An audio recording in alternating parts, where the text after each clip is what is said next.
भगवान का नाम जप कर ले बिना मन से बरबस। गुस्से में, कई लोग गुस्से में बोलते, जैसे घर में कोई बहुत राम राम भजन करे ना, बोला बहुत राम राम कहने वाले आए हैं। शंकर जी कहते इस प्रकार भी जिसके मुख से राम शब्द निकल जाए उसके करोड़ों जन्म के पाप भस्म हो जाते हैं। ताली ना बजाइए। क्यों? हम एक बार कलकत्ता में नहा रहे थे गंगा जी में, मकर संक्रांति का दिन था, तो हमारे सामने एक आदमी डुबकी लगाकर निकला। अब बोला सारा बैलेंस जीरो।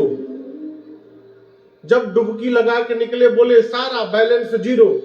हम बोले ये नया मंत्र कहां से ले आई? तुम पूछे क्या बोल रहे हैं? बोले अरे दिखाई नहीं देता, गंगा जी में डुबकी लगाओ सब पाप भस्म। आज तक जितना पाप किया था सब पाप समाप्त। एक साल फिर पाप करूंगा, अगले साल आके डुबकी लगा लूंगा।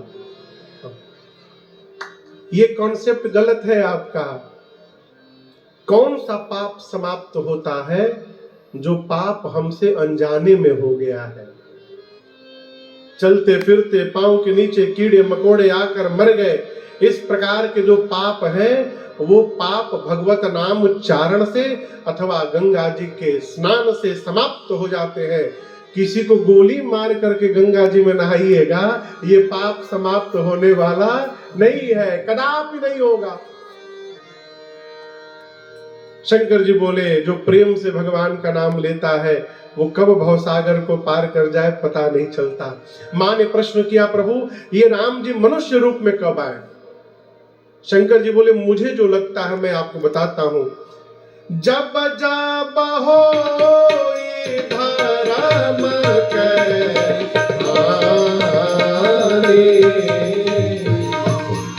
जब जब होई धर्म के हानि,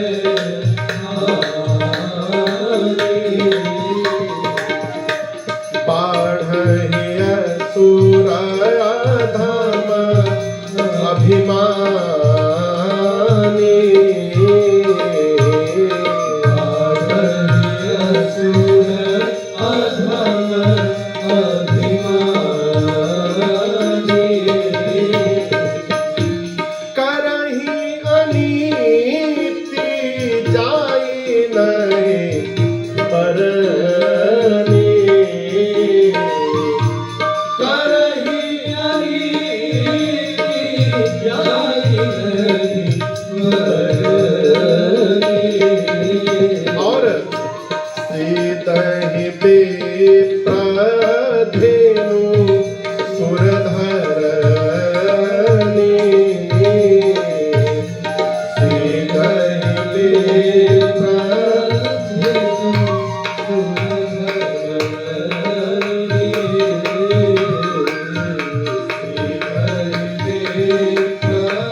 शंकर जी बोले जब जब होई धर्म के हानि। किसकी हानि? जोर से बोलिए। धर्म की हानि होती है कभी?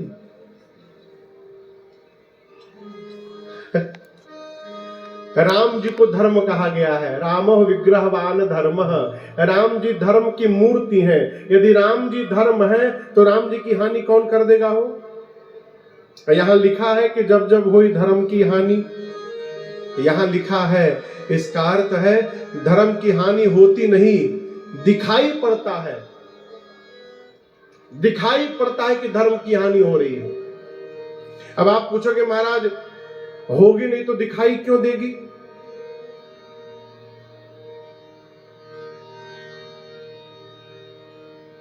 अच्छा आप बताइए, ये दोनों माइक बैलेंस है ना? बोलिए। अब मान लीजिए ये धर्म है और ये अधर्म है, कौन बड़ा है कौन छोटा है दोनों में? बोलिए। बराबर है ना? ये धर्म ये अधर्म दोनों बराबर है। अब बोलिए धर्म बड़ा हुआ कि छोटा हो गया? अरे बोलिए। लेकिन धर्म तो वहीं पर खड़ा है, धर्म छोटा नहीं हुआ। धर्म जहां था धर्म वही है। धर्म के सामने जब अधर्म बढ़ जाता है तो लगता है कि धर्म छोटा हो गया, लेकिन धर्म कभी छोटा नहीं होता है। धर्म वहीं पर है। अधर्म जब बढ़ने लगा धरती पर, अभिमानी अधम असुर बढ़ने लगे और बढ़कर धरती पर, पृथ्वी पर, गौ माताओं पर, संतों पर, भक्तों पर इतना अत्याचार करने लगे जिसका वर्णन नहीं होता। तो स्वामी जी कहते हैं, तब तब प्रभु धरे विविध शरीरा। तब भगवान विविध शरीर धारण करके आते हैं। हरहि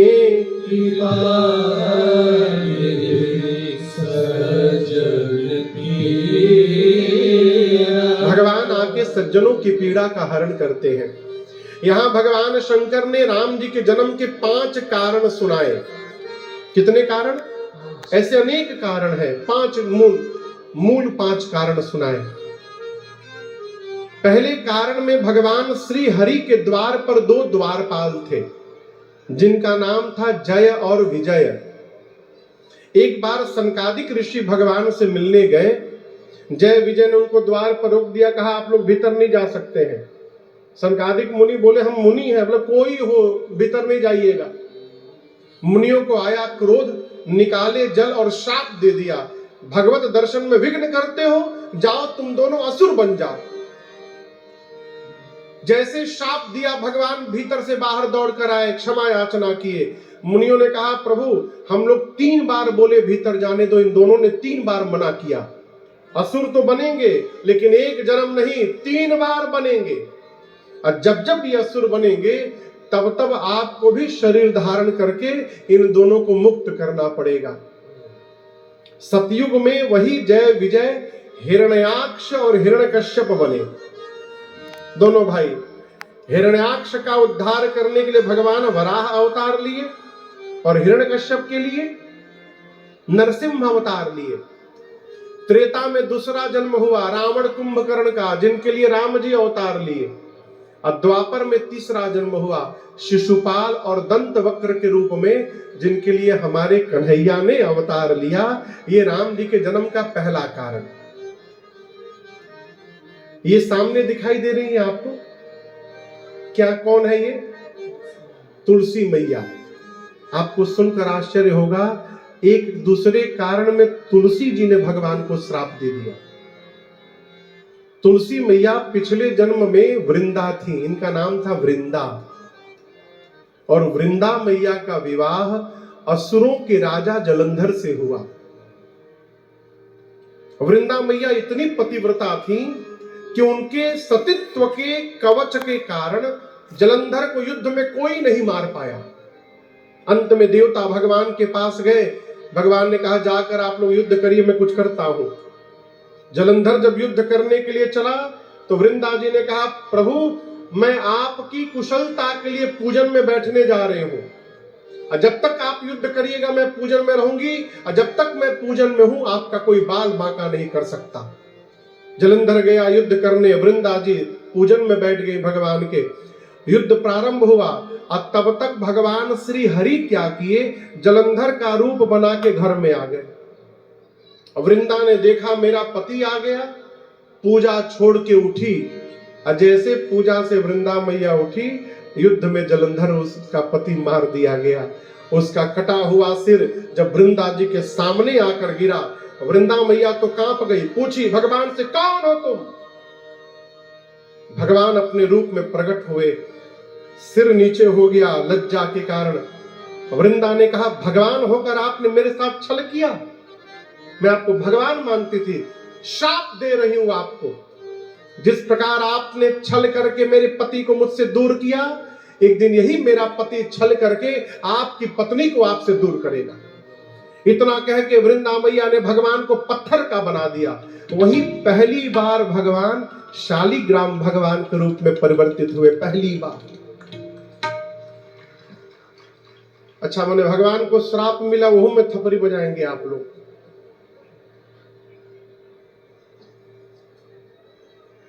भगवान शालिग्राम बन गए, हाहाकार मच गया। देवता लक्ष्मी जी आकर प्रार्थना करने लगे, सृष्टि समाप्त हो जाएगी, भगवान को पहले जैसा करिए। वृंदा जी ने भगवान को पहले जैसा किया और अपने दाहिने पांव में के अंगुष्ठ से योगाग्नि को प्रज्वलित कराकर मां ने अपने आप को जलाकर भस्म कर दिया। तब वृंदा के शरीर के राख से पहली बार ये तुलसी जी का विरवा प्रकट हुआ वहीं पर, पहली बार। तब भगवान ने कहा कि आज के बाद मेरा एक स्वरूप शालिग्राम का रहेगा और शालिग्राम का विवाह लक्ष्मी जी से नहीं होगा, किससे होगा? तुलसी जी के साथ किया जाएगा। और भगवान ने यह भी कहा कि जब तक मेरे भोजन में तुलसी दल नहीं पड़ेगा, मैं आज के बाद कोई भी भोग स्वीकार करने वाला नहीं हूं। वही जलंधर त्रेता में रावण हुआ और ये राम जी के जन्म का दूसरा कारण बना। तीसरे कारण में नारद जी ने भगवान को शाप दे दिया। किसने दे दिया? आप सोचेंगे नारद जी? हाँ, आपको बताऊं, नारद जी एक बार हिमालय में तपस्या कर रहे थे और नारद जी की तपस्या देखकर इंद्र को डर हो गया। इंद्र को क्यों डर हो गया जानते हैं? ये बुरा ना मानिएगा, ये सोफा, आप बुरा ना मानिएगा, बात पे कह रहा हूं, सोफा पे जो बैठा है ना वो थोड़ा डरा रहता है। क्यों? कहीं हमसे अधिक कोई वीआईपी ना आ जाए। आप लोगों ने बोला हमसे कोई बड़ा वीआईपी ना आ जाए तो हमको नीचे उतरना पड़ेगा। नीचे जो बैठा है उसको कोई डर नहीं है, नीचे से कहां ले जाइएगा नीचे है? इंद्र को क्यों डर हो गया? इंद्र को लगा नारद जी कहीं तपस्या करके मेरी कुर्सी न मांग ले, इंद्रासन। नारद जी ने कामदेव को भेजा, जाइए तपस्या तोड़िए नारद जी की। कामदेव आए, लेकिन जो भगवान की समाधि में सब लगा हुआ है उसका कामदेव का बिगाड़ेगा हो। कामदेव हार गए, पांव पे गिर गए। लेकिन दर्शन करिए, काम के प्रभाव ने जिस समाधि को नहीं तोड़ा, काम के प्रणाम ने तोड़ दिया। जैसे चरणों में कामदेव गिरे, नारद जी की आंख खुल गई, काम मेरे चरण में। कामदेव ने कहा क्षमा करिएगा, मैं आया था आपका ध्यान तोड़ने के लिए, तोड़ नहीं पाया, मैं हार गया। नारद जी मुस्कुराने लगे, बोले शंकर जी की समाधि को भी कामदेव नहीं तोड़ पाया। जब शंकर जी जगे तो क्रोध में आ गए थे, अब मैं तो मुस्कुरा रहा हूं, यानी मैं काम और क्रोध दोनों पर विजय प्राप्त कर गया हूं। मैं तो शंकर जी से आगे निकल गया। जैसे मन में आया नारद जी के पहुंचे कैलाश, शंकर भगवान के पास गए। शंकर जी सोचे राम जी का भगत आया है, राम कथा सुनाएगा, आज नारद जी काम कथा सुनाए। शंकर जी पूरी कथा सुने। बोले नारद जी, हम आपको एक सजेशन देना चाहते हैं। कहा, आपने जो हमको सुनाया ना, ये भगवान को ना सुनाइएगा। नारद जी को लगा इनको जलन होने लगी, हमारी उपलब्धि से पच नहीं रहा है, अब मना करिए ना, वो काम आदमी और करता है। जिस बात को पूरे गांव में फैलाना हो, उस बात को गांव के किसी एक आदमी से कहिए और कह दीजिएगा कि तुमको अपना जान के बता रहा हूं, किसी से बताना मत। आप जैसे जाइएगा वो दूसरे को बुला के कहेगा, देखो हमको मना किए हैं लेकिन हम तुमको अपना जान के बता रहे हैं। इसी प्रकार सब बता देते हैं, किसी को कोई बताता नहीं है। नारद जी को शंकर जी मना किए कि राम जी भगवान से ना कहिएगा। नारद जी कहा माने, पहुंच गए। श्रीमन नारायण नारायण नारायण, श्रीमन नारायण नारायण नारायण, भजमन नारायण नारायण नारायण, भजमन नारायण नारायण नारायण, भजमन नारायण नारायण नारायण, भजमन नारायण नारायण नारायण, श्रीमन नारायण नारायण